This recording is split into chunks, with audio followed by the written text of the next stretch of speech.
버지니아 선거에서 민주당의 문일용 광역교육위원, 아이린신 주 하원 의원이 모두 당선됐고 펠팩스 카운티 슈퍼바이저도 민주 9명, 공화 1명의 구도가 그대로 유지됐습니다. 버지니아와 켄터키, 오하이오 등에서의 선거 결과 여성 낙태권 보호를 주장한 민주당이 승리를 거둔 것으로 나타났습니다. 미 식품의약국이 당뇨와 비만을 동시에 치료할 수 있는 엘리 릴리사의 젯바운드를 승인했습니다. 배드버그, 빈대가 전 세계적으로 창궐할 조짐을 보이고 있어 땡스기빙 여행자들의 각별한 주의가 요구되고 있습니다. 미국에서 중위 가격의 집을 사려면 연 가구 소득이 11만 5천 달러는 돼야 가능한 것으로 나타났습니다. 여러분 안녕하십니까? 워싱턴 뉴스 투데이입니다. 11월 7일 실시된 버지니아 선거에서 낙태 보호를 외친 여성 유권자들의 강력한 지지로 민주당이 주 상하원 다수당을 동시 장악하는 파란을 일으켜 내년 대통령 선거와 연방의회 선거에도 바람을 일으킬지 주목되고 있습니다. 블루 웨이브에 맞춰 민주당 소속 한인 후보들인 문일용 광역교육위원, 아이린신 주 하원 의원이 모두 당선됐고 펠팩스 카운티 슈퍼바이저 또한 민주 9명, 공화 1명의 구도가 그대로 유지됐습니다. 안혜린 기자가 선거 결과를 종합해드립니다. 11월 7일 버지니아 선거에서 블루웨이브 민주당 바람이 불면서 주 상원을 유지하고 주 하원까지 탈환해 상하원 다수당을 동시에 차지하는 기염을 토했습니다. 이에 비해 한인들이 가장 많이 살고 있는 페어팩스 카운티에서는 큰 이변 없이 현직 수장들이 그대로 다시 선출됐습니다. 한인 후보들 가운데 문일용 변호사가 페어팩스 카운티 광역교육위원으로 4년 만에 복귀하는 데 성공했고 아이린신 주 하원 의원은 큰 표 차이로 재선됐습니다. 20년 이상 교육위원을 지냈다가 4년 전인 2019년 경선 패배로 물러났던 문일용 변호사는 4년 만에 복귀하는 집념을 보여줬습니다. 문일용 변호사는 9명의 후보들 가운데 3등까지 선출되는 페어팩스 카운티 광역교육위원 선거에서 19.5%를 득표해 1등과 0.3포인트의 근소한 표차로 2등으로 당선됐습니다. 이로써 문일용 광역교육위원은 페어팩스 카운티의 12명의 교육위원으로서 교육 문제 해결에 다시 앞장서게 됐습니다.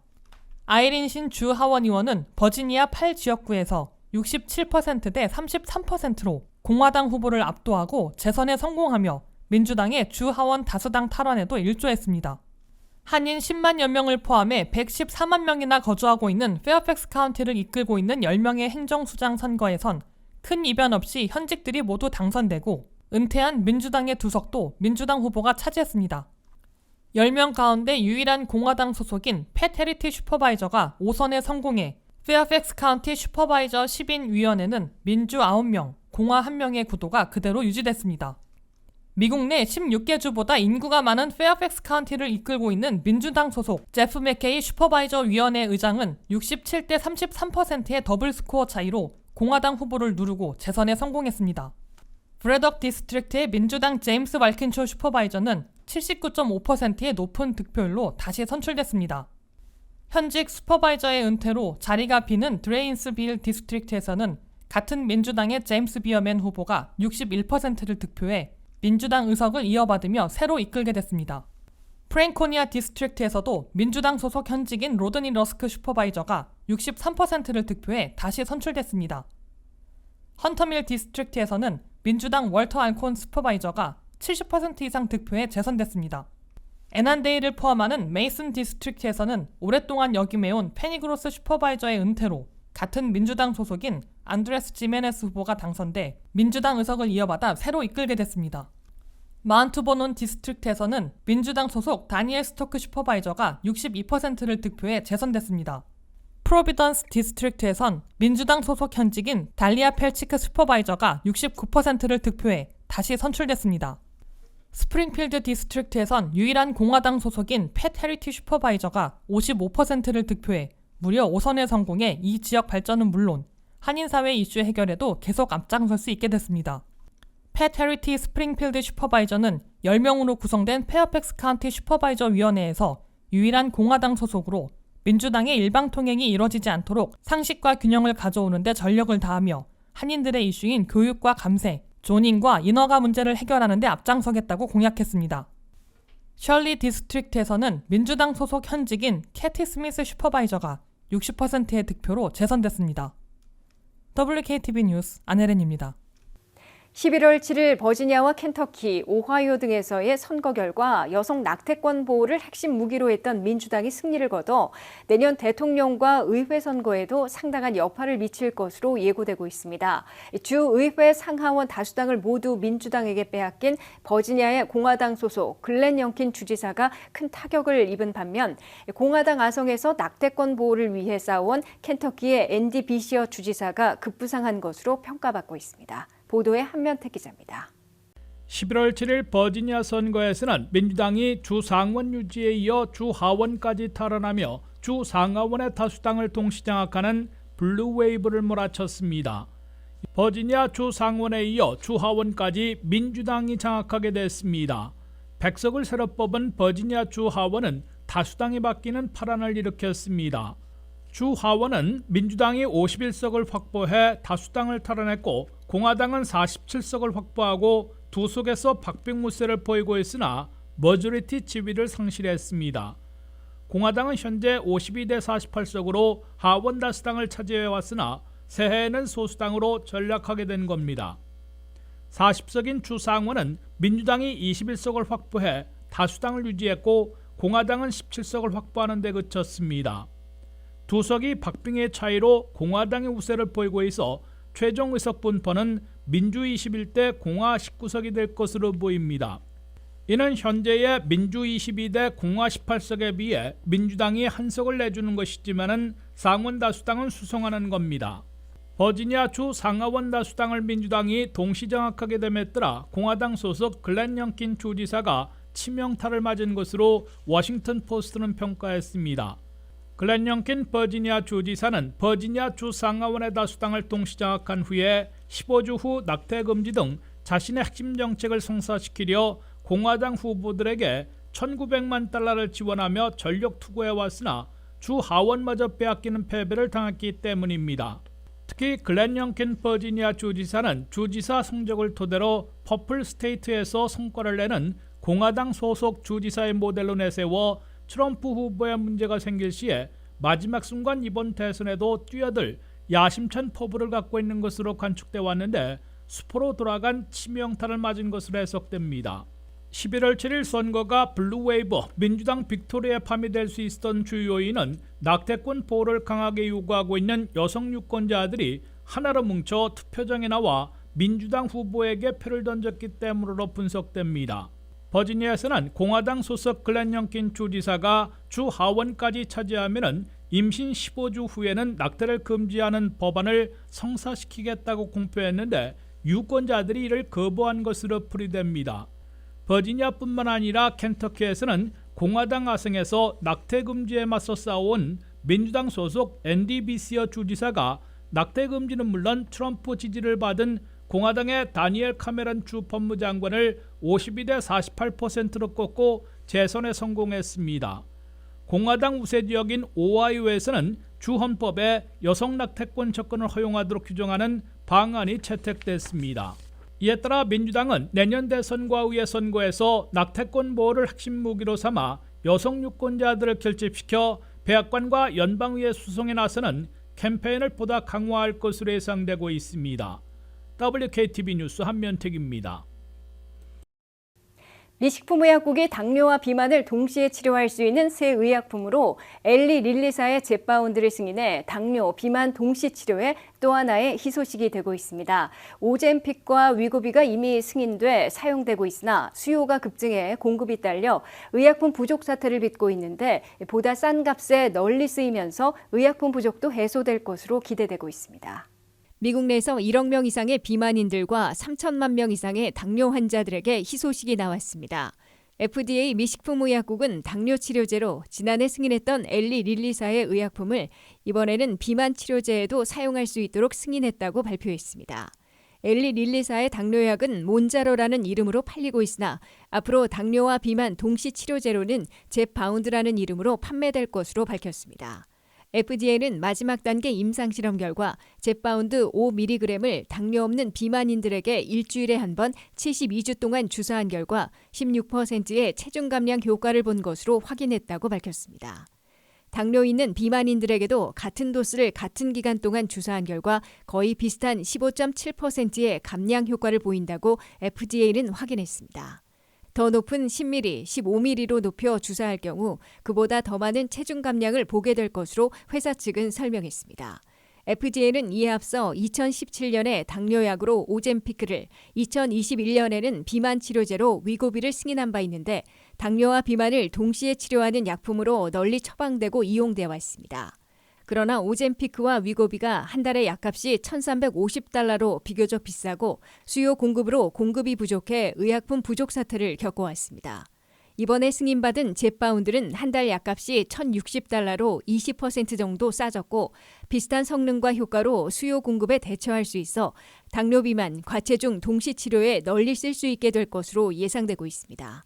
미국에서는 18세 이상 성인들인 2억 6천만 명의 40%인 1억 400만 명이나 비만 또는 과체중으로 고통받고 있다고 CDC 연방질병통제예방센터는 밝혔습니다. 비만과 과체중은 당뇨는 물론 심장병, 뇌졸중 등 질환을 유발시킬 수 있다고 CDC는 경고하고 있습니다. 미국에서는 특히 성인들의 14%인 3,640만 명이나 당뇨 환자인 것으로 CDC는 집계하고 있습니다. 미국에서는 어린이들의 비만 과체중도 18.5%나 되고 소아당뇨 환자들도 상당수에 달하고 있습니다. 당뇨 전 단계에 있는 미국 성인들은 전체의 38%인 9,300만 명이나 더 있는 것으로 CDC는 경고하고 있습니다. 배드버그, 빈대가 유럽뿐만 아니라 한국과 미국 등 전 세계적으로 창궐할 조짐을 보이고 있어 방역에 비상이 걸렸습니다. 빈대는 생존력과 번식력이 강해 퇴치에 어려움을 겪고 있고 물리면 가려움증이 심해 고통스러운데요. 이 때문에 땡스기빙을 앞두고 여행을 계획하는 미국민들의 고심이 깊어지고 있습니다. 방역 당국은 특히 여행객이 많은 뉴욕과 LA, DC 지역을 여행한다면 빈대에 각별히 주의해야 한다고 경고했습니다. 안혜린 기자입니다. 무려 2023년도에 온 유럽이 빈대로 고통을 겪고 있습니다. 중국, 미국, 한국도 마찬가지입니다. 한국에서도 심심찮게 빈대 출몰 제보 영상이 올라오고 있습니다. 미국에서는 배드버기라 불리는 빈대가 창궐하는 이유로 가장 손꼽히는 이유는 지구온난화입니다. 역시 환경과 관련된 이슈입니다. 빈대는 77도에서 95도 사이 번식이 가장 활발한데 지구온난화 영향으로 지구의 온도가 77도에서 95도 사이에 오래 머무르게 된 겁니다. 천적인 바퀴벌레가 없어지는 것도 이유 중 하나인데 빈대는 살충제에 강한 내성을 가지고 있어 바퀴벌레 먼저 사라지는 겁니다. 미국에서 배드버그는 엄청난 재앙에 해당합니다. 목조 건물들이 많아 빈대가 숨을 곳이 많고 살충제에 강해 가구들을 전부 버리거나 방역업체를 불러 방역을 해도 한 번에 없어지지 않습니다. 시간과 건강, 경제적으로 큰 손실을 치러야 하기 때문에 사전에 조심해야 한다고 전문가들은 조언합니다.